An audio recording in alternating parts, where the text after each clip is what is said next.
ভেজানো ডাল আর কয়েকটি উপকরণ দিয়ে বানাবো খুব স্বাস্থ্যকর সুস্বাদু নরম চিলা রুটি।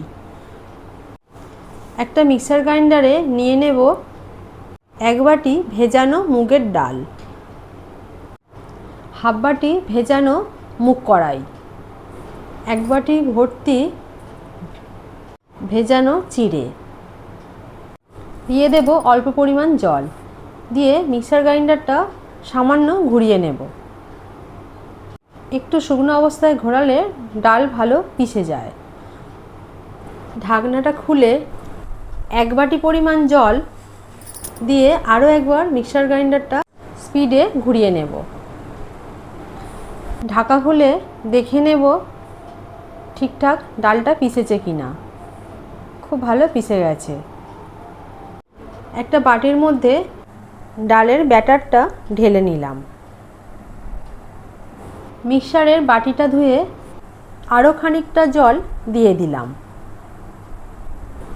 এর মধ্যে দিয়ে দেব বাড়িতে পাতা 2 চামচ টক দই,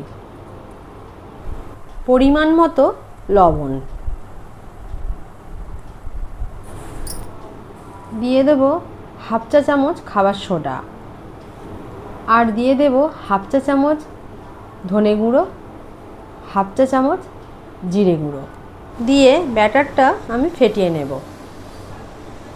এখন আমার এতটা ব্যাটার লাগবে না, কিছুটা ব্যাটার কন্টেনারে করে আমি ফ্রিজে রেখে দেব, পরের দিনে কাজে আসবে। এতে দিয়ে দেব 1 চামচের মতো চিনি, আর দিয়ে দেব 3 থেকে 4 চামচ ভর্তি করে ময়দা। আমি ময়দা নিয়েছি, আপনারা আটা দিয়েও করতে পারেন। একটা হাতা চামচের সাহায্যে খুব ভালো করে এটাকে ফেটিয়ে নেব এবং দেখে নিতে হবে এর ঘনত্বটা। খুব ঘনও হবে না, আবার খুব পাতলাও হবে না। এই জন্য এতে দিয়ে দেব হাতা চামচের 2 চামচ জল।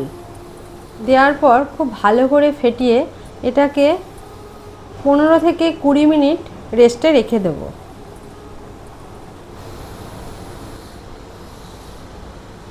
গ্যাসে তাওয়া বসিয়ে দিলাম, তাতে দিয়ে দিলাম অল্প পরিমাণে সাদা তেল। তেলটা অয়েল ব্রাশ দিয়ে খুব ভালো করে চারিদিকটা মাখিয়ে নিলাম।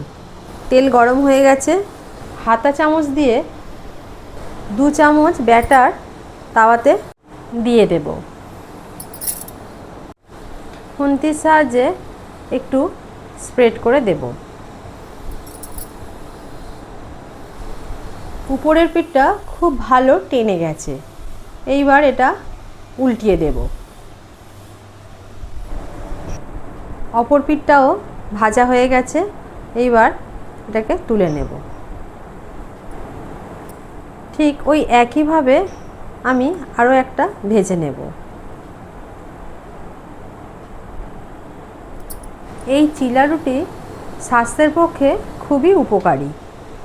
বাচ্চা বড় সকলেই এই রুটি খেতে পারবে।